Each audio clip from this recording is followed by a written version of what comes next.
On May 5, 1821, Napoleon Bonaparte passed away in exile on the island of St. Helena in the South Atlantic. Fast forward nearly 20 years to 1840, when the British government finally allowed French King Louis-Philippe to bring Napoleon's body back to France. That same year, a grand state funeral was held to honor the late French emperor. His remains were then placed in a sarcophagus under the dome of Les Invalides, where he rests to this day. The return of Napoleon's body sparked intense patriotic sentiment in France. Many people, especially those who still carried a Bonapartist spirit, felt a deep sense of nostalgia, even dreaming of a Bonaparte returning to lead France to greatness once again. But Napoleon's legacy has always been a hotly debated topic, both among scholars and the general public. Was Napoleon a self-made man who rose through military and political ranks thanks to his brilliant leadership and decisive actions? Did he see his absolute power as necessary to bring about the reforms France desperately needed, reforms that had stalled after the chaos of the Revolution? Or was Napoleon merely a power-hungry autocrat, letting his ego drive him to use the revolution for his personal gain, leading France into bloody wars that cost countless lives? In this video, we'll delve into both sides of Napoleon Bonaparte's legacy, Napoleon the Reformer and Napoleon the Tyrant. Before we get started, a huge thank you to our amazing YouTube members and patrons. Your support keeps us going. As part of our Patreon and YouTube community, you get exclusive access to new videos every week. Right now, you can watch our series on the First Punic War, the Peloponnesian War, the history of Prussia, the Italian Unification Wars, and so much more. If you want to join, check out the links in the description or pinned comment. Your support helps us make more content like this. Thanks again. Part 1. Napoleon the Reformer. Napoleon Bonaparte was certainly born at the right time. When the French Revolution began in 1789, he was just 20 years old, living in a Europe where the old monarchies were beginning to crumble. Except for Britain, of course. Napoleon himself often said that he was lucky to be born into the lower nobility of Corsica. This gave him an easier path into the officer corps of the Ancien Regime's military elite. When the revolution broke out, his humble Corsican birth didn't hold him back. In fact, it helped him rise quickly through the ranks of the new French Republic's army. His marriage to Josephine de Beauharnais, a Parisian socialite, gave him access to the royalist faction in Paris, who would play a pivotal role in his rise to power. Many argue that Napoleon was, in fact, a reformer, a self-made man who reshaped France. After his coup in 1799, when he became first consul, he inherited a country in chaos, struggling to function under its current system. The Constitution of 1799 was deeply flawed, and Napoleon knew that to stabilize France, he had to take charge. His first move was to reorganize the government's executive branch, known as the Council of State. As first consul, he made sure he held the most power among the three consuls, who were theoretically supposed to share responsibility. Through his shrewd and persuasive methods, he capitalized on the distrust between ministers and consolidated his power, making the executive branch far more effective. Though he kept many of the second-rate politicians in power, he also had some key allies: Charles Maurice de Talleyrand-Périgord, his foreign minister, and Joseph Fouché, his police minister. When it came to the legislature, Napoleon had his work cut out for him. Under the 1799 Constitution, the French legislature was divided into three separate bodies: the Senate, the Tribunate, and the Legislative Corps. The Senate was filled with Napoleon's loyal supporters, but the Tribunate, made up of 100 members, presented a challenge. They initially resisted his reforms, even rejecting his first draft of the Civil Code and opposing his concordat with Rome. But Napoleon was no stranger to handling opposition. In 1803, he expanded the Senate by 40 loyal members, reduced the size of the Tribunate and Legislative Corps, and ensured that he alone could appoint the heads of both assemblies. Within 4 years, the Tribunate was abolished entirely. Napoleon also worked hard to win over the common people, securing their loyalty by implementing policies that improved their lives. One of the most important was the land settlement, which allowed peasants to keep the land that had been seized during the Revolution. This helped ensure that the rural population remained loyal to him. In addition, Napoleon restored France's relationship with the Catholic Church through the Concordat of 1801, effectively making Catholicism the official religion of France. This was a sharp departure from the secularism of the Revolution, but it worked to restore stability, especially in the rural areas. In urban areas, Napoleon kept the people content with his own version of bread and circuses. He was a great patron of the arts, commissioning works that glorified the revolution, his military victories, and himself. Through his campaigns in Italy and Egypt, he acquired priceless art and artifacts, which were displayed in the Louvre, then a public museum, further enhancing his image as the savior of France. Napoleon also sponsored large-scale public works in Paris, including the Arc de Triomphe and new bridges across the Seine. These monuments were not just for public benefit, but also served as lasting symbols of his rule. Napoleon's reforms were not limited to the public sphere. He also tackled France's dire financial situation. The revolutionary government had already made strides in reforming the tax system, but Napoleon took it a step further, creating the Bank of France in 1800 to stabilize the country's finances. The bank was granted the power to issue paper currency and manage national debt, which helped France recover economically. Napoleon's economic reforms allowed him to finance his wars and expansionist ambitions, particularly when he sold the Louisiana Territory to the United States in 1803, providing France with a large sum of money. On top of these financial reforms, Napoleon pushed forward policies that benefited business, offering new opportunities for French merchants and entrepreneurs. However, his economic policies also had significant drawbacks.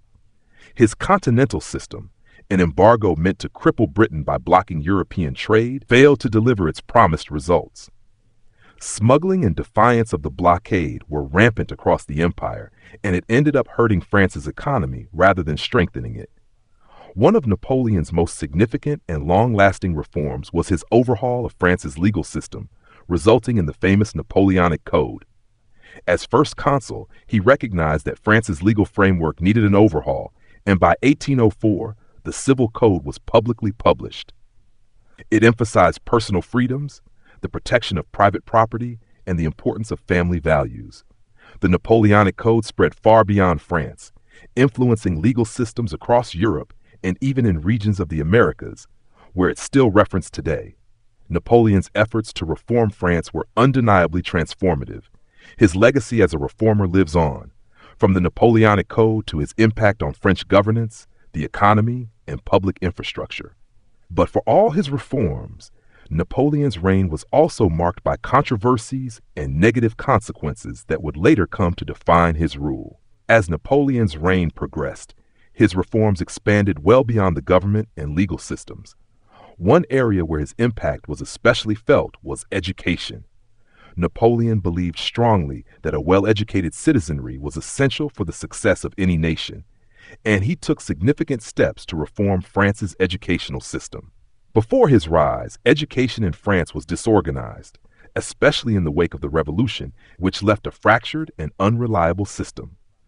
Under Napoleon, education became centralized and controlled by the state, and he established a network of lycées, or public secondary schools, which were designed to educate the future leaders of the country. These institutions not only focused on academic knowledge, but also served as a way to promote loyalty to the emperor and the state. For Napoleon, education wasn't just about knowledge. It was about molding the next generation of French citizens who would carry the ideals of the revolution forward, albeit within the framework of his new regime. The curriculum was tailored to emphasize subjects that were in line with Napoleon's vision of modern France, such as mathematics, science, and military strategy, while liberal arts and history were downplayed. This move helped create a generation that was skilled in practical disciplines, but it also meant that a certain narrative of the past was controlled and shaped to suit the emperor's needs. History, especially the revolutionary years and anything critical of Napoleon, was either rewritten or excluded. In addition to education, Napoleon's influence extended to the realm of culture. He recognized the power of art and culture as tools for shaping public opinion, and he put this to work as part of his broader propaganda machine. Napoleon's patronage of the arts was vast. Under his reign, the Louvre Museum, which had originally been established as a royal collection, was transformed into a public institution and filled with masterpieces. These works, many of them seized from conquered territories, were meant to show the cultural supremacy of France and Napoleon's own accomplishments. Artists such as Jacques-Louis David painted monumental pieces glorifying Napoleon, making sure the emperor's image was immortalized in heroic and victorious terms. It wasn't just about showcasing France's dominance in the arts, it was about reinforcing Napoleon's place at the center of that story. Moreover, Napoleon used architecture to make his presence felt. The most famous of these projects is the Arc de Triomphe, built to honor the victories of the Grand Army. It's not just an iconic structure, it's a physical manifestation of Napoleon's vision for France: strength, grandeur, and victory. Other public works, such as bridges and roads, were designed to enhance both the practical infrastructure of France and its symbolic image as a rising empire. These projects, while beneficial to the French people in terms of improved infrastructure, also played an essential role in boosting the morale of the public, making Napoleon's regime appear as a stabilizing force in a country that had been plagued by revolution and turmoil. Another critical aspect of Napoleon's rule was his financial reforms.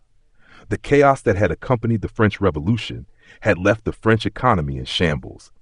Inflation, massive debts, and the collapse of the old financial system were all serious issues that needed to be addressed. Napoleon's economic policies were crucial in stabilizing France's financial situation. One of his most notable achievements was the establishment of the Bank of France in 1800, which played a pivotal role in restoring France's financial stability. It was granted the power to issue currency and manage the national debt, something that had been lacking during the Revolutionary period. This financial institution helped bring credibility and stability to the French economy, enabling Napoleon to finance his military campaigns. The centralization of financial power didn't stop there. Napoleon's Minister of Finance, Gaudin, worked to overhaul the tax system, making it more efficient and ensuring that the state could generate revenue more reliably. Although these financial reforms certainly helped fund Napoleon's wars, they also ensured that public services could continue to function effectively, contributing to the long-term stability of the empire.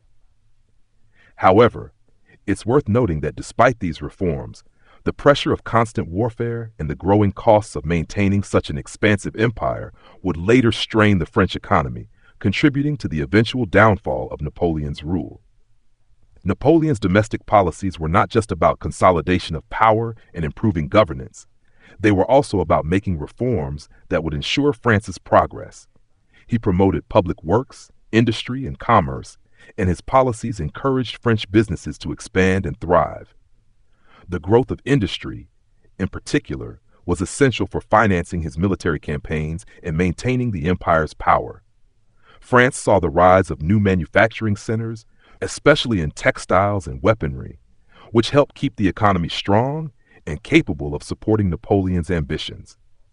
Despite all these efforts, Napoleon's domestic policies had limitations.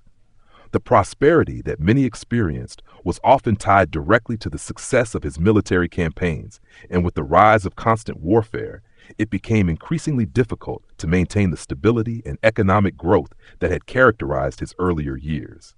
Napoleon's decisions, especially regarding the continental system, a trade blockade against Britain, would later backfire, as it led to smuggling, economic hardships for many, and growing resentment in occupied territories. But in the short term, these economic and domestic reforms certainly contributed to the image of Napoleon as a reformer and a visionary who was capable of reshaping France into a modern, powerful state. In addition to his domestic policies, Napoleon's foreign relations were marked by a delicate balance of conquest and diplomacy. While his military campaigns certainly created a vast empire across Europe, his diplomatic skills were also crucial in establishing alliances and securing France's position on the world stage. In some instances, Napoleon was able to negotiate treaties and agreements that benefited France, securing peace with certain nations, and ensuring that his empire could expand without facing constant opposition. The Concordat of 1801 with the Catholic Church is an example of his diplomatic prowess, as it restored relations between France and the Church after the Revolution, which had severed ties. The agreement granted Napoleon considerable control over religious affairs in France, solidifying his power while also easing tensions within the country. Yet, Napoleon's attempts to solidify his European empire by imposing his relatives on the thrones of conquered territories would ultimately backfire. His efforts to spread the ideals of the revolution, such as the abolition of feudalism in countries like Spain and Italy, were met with mixed responses. While some saw him as a liberator, many others viewed him as a tyrant seeking to control their countries for his own personal gain. Napoleon's decision to invade Russia in 1812 would prove to be one of his greatest blunders and set the stage for the eventual downfall of his empire.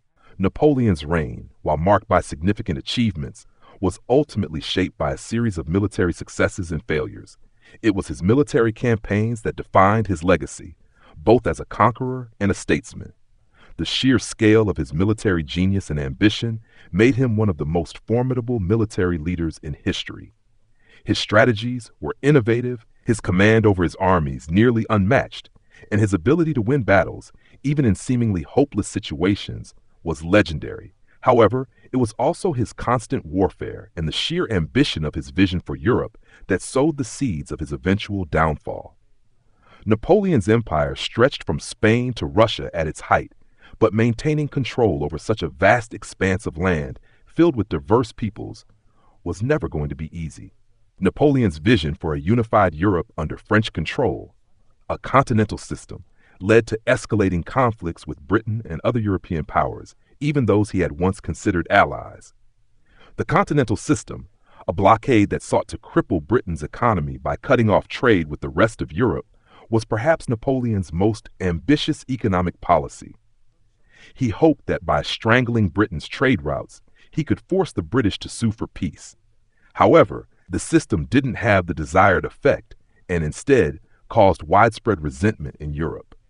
Countries like Spain and Portugal, who had strong economic ties to Britain, refused to comply with the blockade.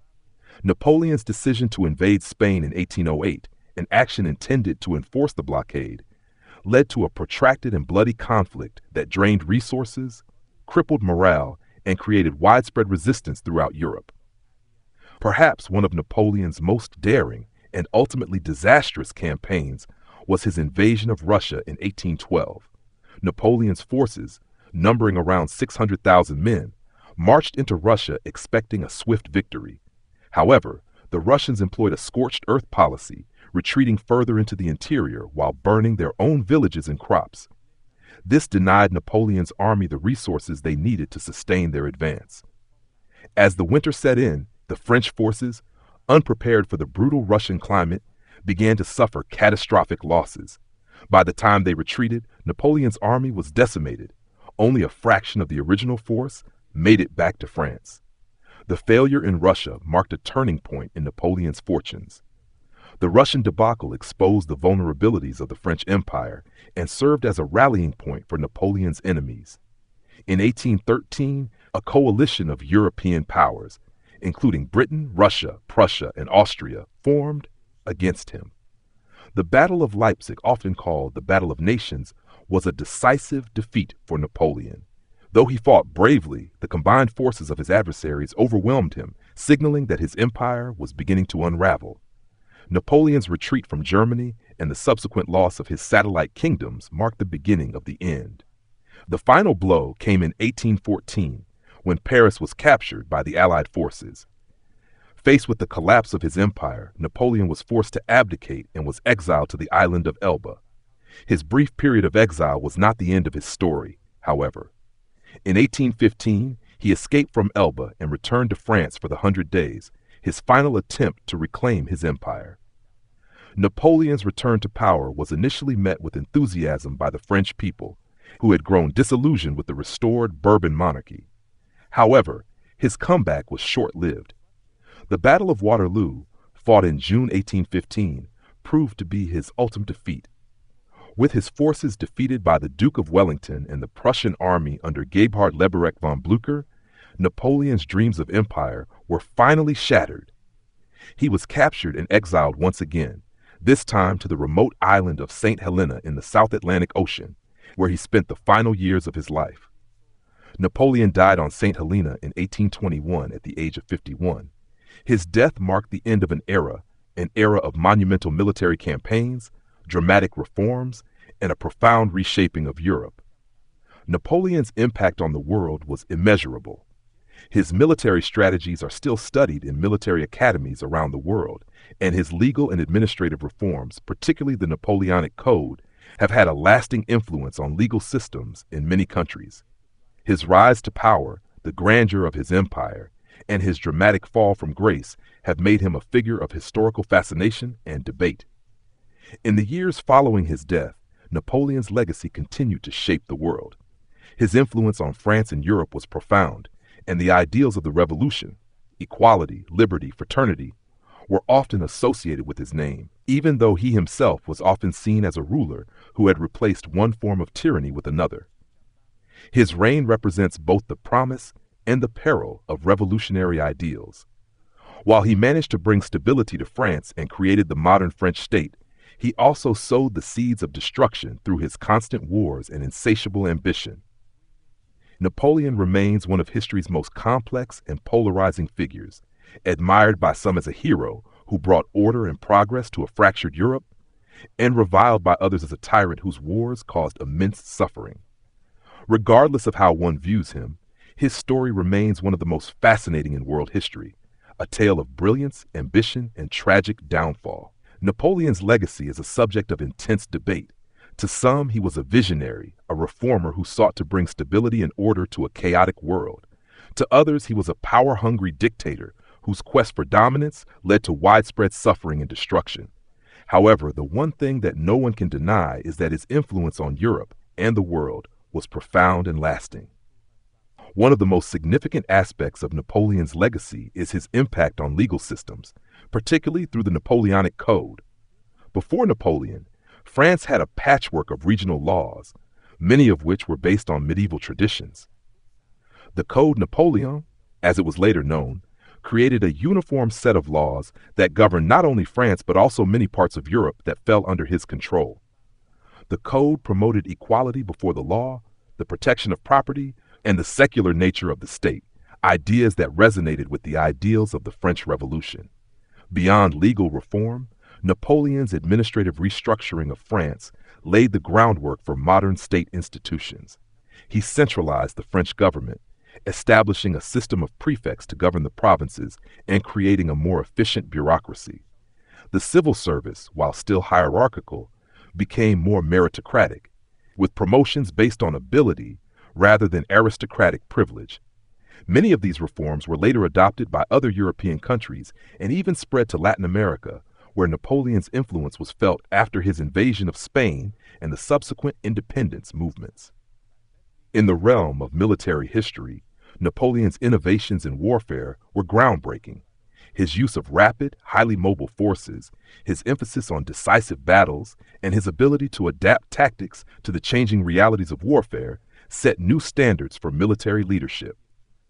The Napoleonic Wars demonstrated the power of mass conscription and total war, where entire nations mobilized for the conflict. Napoleon's strategies are still studied in military academies to this day, and his campaigns serve as a benchmark for commanders and strategists around the world. However, Napoleon's legacy is also marked by the immense suffering caused by his wars of conquest. The Napoleonic Wars claimed millions of lives, and entire regions of Europe were ravaged by conflict. The economic strain caused by his wars and the continental system devastated much of Europe. Napoleon's military ventures, while often successful on the battlefield, left behind a trail of destruction and resentment. In many ways, his rise and fall epitomized the dangers of unchecked ambition and the cost of trying to impose a single vision upon a continent. The consequences of Napoleon's wars were particularly devastating for the common people of Europe. In Spain and Russia, civilians bore the brunt of the conflict, suffering from the scorched earth policies and violent reprisals. In Germany and Poland, entire communities were displaced or destroyed. The social and economic upheaval caused by Napoleon's conquest left deep scars across Europe. Moreover, the power vacuum created by his defeat allowed for the restoration of monarchies in France and elsewhere, setting the stage for future revolutions. Despite these negative aspects, Napoleon's fall from power ultimately led to significant political changes across Europe. The Congress of Vienna, held after Napoleon's defeat, sought to redraw the map of Europe and restore the balance of power. While the Congress succeeded in reestablishing the old monarchical order, the ideals of the French Revolution, the principles of liberty, equality, and fraternity, could not be undone. The Napoleonic era had irrevocably changed the political landscape of Europe, and the impact of the revolution in Napoleon's reign would continue to be felt in the waves of revolutions and political upheaval that followed. Napoleon's impact on France was perhaps the most complex. On the one hand, he brought stability to a nation torn apart by the chaos of the revolution. He consolidated many of the gains of the revolution, including the secularization of French society and the dismantling of feudal privileges. However, his authoritarian rule and the establishment of a dynasty contradicted the very ideals of republicanism that had sparked the revolution in the first place. Napoleon's rule, though, was a practical response to the turmoil that had preceded it. He stabilized France after the revolution, but at the cost of many freedoms. For many, Napoleon was seen as the lesser of two evils, a dictator who at least brought order after the chaos of the revolution. Napoleon's exile to St. Helena and his eventual death in 1821 marked the end of his personal story, but the story of his legacy continued. In the years following his death, he became a symbol in both French and European political thought. In France, his supporters looked back on his reign with nostalgia, seeing him as a hero who had brought France to prominence. In contrast, his enemies portrayed him as a tyrant, warning against the dangers of unchecked ambition. His legacy also extended beyond politics and military affairs. Napoleon became a larger-than-life figure in art, literature, and popular culture. Writers, painters, and filmmakers have long been fascinated by his rise and fall. Napoleon's image as a tragic hero, brilliant, ambitious, and ultimately undone by his own hubris, has inspired countless works of art and literature.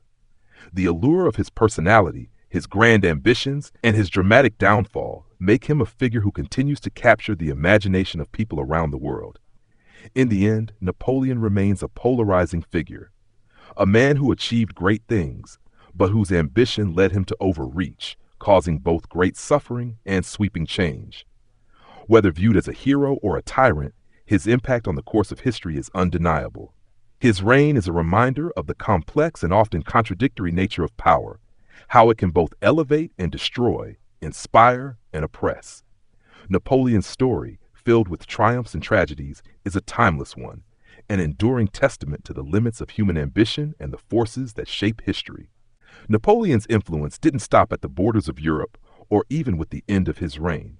The aftershocks of his rule and the Napoleonic Wars were felt long after his exile and death, shaping the political, cultural, and social landscapes of Europe and the world in the 19th and 20th centuries. One of the most significant effects of Napoleon's reign was the spread of nationalism across Europe. His conquests, though often brutal and self-serving, inadvertently fostered a sense of national identity in many countries.